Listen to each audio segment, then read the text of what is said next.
Animal rescue volunteers say some reptiles rescued from a fire last month are showing signs of neglect that go back well before the fire. As news specialist Mike Anderson explains, they're now working to make sure the animals have a better future.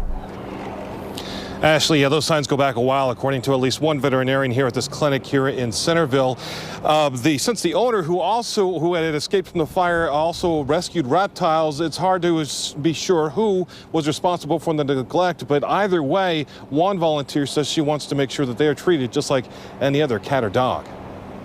They may not be furry and cuddly. He actually had a couple of burns. But Sarah Sutherland says she treats reptiles just like any other four- or no-legged family member. Basically from the middle of his face to that side was completely damaged. Just over a month ago, firefighters helped rescue well over a dozen pets from this West Valley home, among them snakes and lizards. I figured they would be in bad condition because they had been pulled out of a burning building, and so I was really expecting burns and open wounds. Sutherland is now caring for 3 snakes and a lizard. On top of that, these 2 Burmese pythons are with a friend. The burns were there as expected, but she discovered something else while getting them checked out at this veterinary clinic. They didn't look as healthy as they ought to be if they're being well cared for. Dr. Doug Fallen says many of them had signs of malnutrition going back months. My assumption of that is that either they're under some sort of conditions where they're not being kept properly if they're underweight like that. The owner who escaped that house fire himself tells us he also rescued reptiles,